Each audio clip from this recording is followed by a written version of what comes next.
नमस्कार दोस्तों, आज हम आर्थर की कहानी देखने वाले हैं। आर्थर हमसे ये कहते हैं कि ये तकरीबन 3 साल पुरानी घटना है 2018 की। उस वक्त ये हुआ था एक दिन कि वो अपने कार से एक रास्ते से जा रहे थे और वहाँ पर उनका बहुत ही बड़ा एक्सीडेंट हुआ। वो इतना बड़ा एक्सीडेंट हो गया था कि 1-2 सेकंड में ही वो कह रहे थे उतना भी मेरे पास वक्त नहीं था और वो अचानक घायल हो गए और वो मतलब उनको इतना लगा कि वो बेहोश हो गए। इसके बाद आर्थर ये कहते हैं कि उनकी जो सोल थी, उनकी जो आत्मा थी, वो शरीर से ऊपर ऊपर जा रही थी और जब आर्थर ने नीचे देखा तो वो कह रही थी कि मुझे अपना शरीर जो मतलब ऐसा मूर्छित पड़ा हुआ है वो दिख रहा था और वो ऊपर ऐसे मतलब लटक रहे थे या फिर ऐसा तैर रहे थे, तरंग रहे थे। और इसके बाद वो ये कहते हैं कि मुझे लोग वहाँ पर नीचे दिख रहे हैं कि जाकर आर्थर को मदद करने की कोशिश कर रहे हैं उनके मतलब शरीर के साथ। लेकिन आर्थर ये कहते हैं कि उनको समझ नहीं आ रहा था कि आखिर ये सारी चीज़ें क्या हो रही है। आर्थर ये कहते हैं कि मैं एकदम मतलब थोड़ा सा डर भी रहा था कि आखिर ये क्या हो रहा है कि मैं यहाँ पर और मेरा शरीर वहाँ पर, मैं ज़िंदा हूँ या फिर इस दुनिया से चला गया हूँ। लेकिन आर्थर ये कहते हैं कि उनके सामने बहुत ही बड़ी पवित्र आत्मा को उन्होंने देखा। वो पवित्र आत्मा जो थी वो कहीं ना कहीं उनको मतलब एक उनके यहाँ से कुछ ऐसी शक्ति प्रदान कर रही थी या फिर उनके यहाँ से कुछ उनको ऐसा कुछ शक्ति भेज रही थी, जैसे कि उनको बहुत ही मतलब वो कह रहे थे कि वो प्रकाश मेरे तरफ जब आ रहा था तब उनको ज़रा भी डर नहीं लग रहा था। वो बहुत ही खुशनुमा एहसास था उनके लिए। और आर्थर ये कहते कि मुझे बहुत ही अच्छा लग रहा था इन सारी चीज़ों से। और आर्थर बाद में ये कहते हैं कि ऐसा थोड़ा सा देर ये सिलसिला चला और बाद में आर्थर को यह भी पता चला कि वो सिर्फ एक ही पवित्र आत्मा वहाँ पर नहीं थी, बल्कि उनके चारों तरफ बहुत सारी पवित्र आत्माएं थी। उनमें से कुछ आत्माओं को आर्थर जानते भी थे, ऐसे वो कहते हैं, लेकिन डायरेक्टली वो पहचान नहीं पाए कि आखिर वो कौन थे। लेकिन आर्थर ये कहते हैं कि उनके चेहरे पर एक मेरे लिए प्यार दिख रहा था, एक इज्जत, एक सम्मान दिख रहा था। और आर्थर ये कहते हैं कि बाद में वो सारा चीज़ें मतलब धीरे धीरे ख़त्म हो गई और जब उनको अस्पताल लेकर जा रहे थे बहुत ज़्यादा लगा था उनको, और तब उनकी आत्मा फिर से नीचे नीचे आ गई और वो सारी जो आत्माएं थी वो धूमिल होती गई। इन्होंने मतलब पहले तो क्लियर देख पा रहे थे उनको, लेकिन वो धूमिल धीरे धीरे हो गई और उसके बाद इनको स्ट्रेचर से जहाँ पर लेकर जा रहे थे और तभी उनकी जो आत्मा थी उनके शरीर में फिर से चली गई। आर्थर ये कहते हैं कि जैसे कि उन्होंने मेरे आत्मा को फिर से शरीर में डाला, ऐसा उनको कुछ लगा।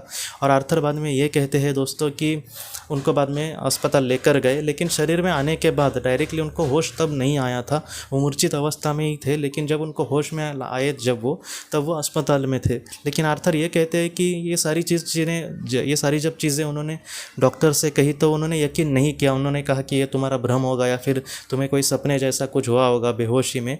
लेकिन आर्थर ये कहते हैं कि वहाँ के सारे मतलब अनुभव मैंने मतलब जीवंत तरीके से, लाइव तरीके से एकदम देखे थे। और वहाँ के मतलब जो लोग उनको मदद कर रहे थे, ये बाद में ठीक होने के बाद उनसे भी जाकर मिले तो उन्होंने भी कहा कि हाँ तुम बराबर कह रहे हो, क्योंकि पहले तो आर्थर उनको नहीं देखा था और डायरेक्ट वो जब मतलब अस्पताल में होश में आए तब उन्होंने मतलब उन इंसान को देखा था। तो मतलब तो ये सारी चीज़ें मतलब उन्होंने भी क्रॉस चेक करने के बाद उनको पता चली कि नहीं ये सच्चा अनुभव है।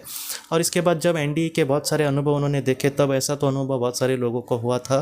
तो आर्थर को पूरा यकीन है कि कहीं ना कहीं उनके पीछे बहुत सारी आत्माएं हैं, बहुत सारे उनको प्यार करने वाले आत्माएं हैं। तो इस तरीके से जो कहानी है वो आर्थर की है। और आर्थर ये कहते हैं कि अब मैं मौत से वगैरह ज़्यादा नहीं डरता, क्योंकि मुझे पता है कि कुछ पवित्र आत्माएं हमेशा मुझे अपने पास रखेंगी और मैं हमेशा उनके साथ खुश रहूँगा।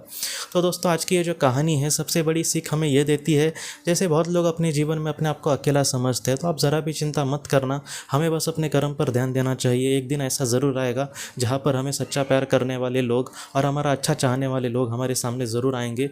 लोग मतलब वो आत्मा की अवस्था में भी हो सकते हैं, या फिर पृथ्वी पर भी आपने ऐसे कुछ लोगों को देखा होगा जो मतलब निस्वार्थ रीति से हमें मदद करते हैं, कभी कभी हमसे अच्छे से बात कर दे। तो ऐसे भी लोग मैं इनको पवित्र आत्मा ही कहूँगा जो मतलब निस्वार्थ रीति से दूसरे को मदद करते।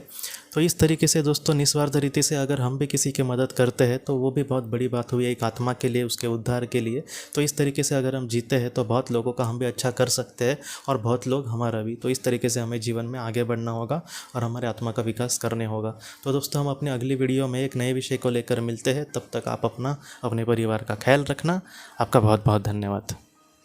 ज़िंदगी की रोशनी ये एक कंसल्टेंसी है जो ऐसे लोगों को मदद करने की कोशिश करती है जिन्होंने किसी अपने को खोया है या फिर जो लोग अपने जीवन में बहुत ही ज़्यादा दुखी है। जो लोग इस संस्था के साथ जुड़ते हैं उनको इस विषय की किताबें और जानकारी भेजी जाएगी। इसके साथ साथ जो लोग पास्ट लाइफ रिग्रेशन थेरेपिस्ट के पास नहीं जा सकते, अगर वो घर पे अभ्यास कर सके, इस वजह से उनको पास्ट लाइफ रिग्रेशन की ऑडियोज़ भी भेजी जाएगी। और इसके साथ साथ ध्यान में एकाग्रता बढ़ाने के लिए कुल मिलाकर 5 ऑडियोज़ वीडियोस भी उनको भेजी जाएंगी।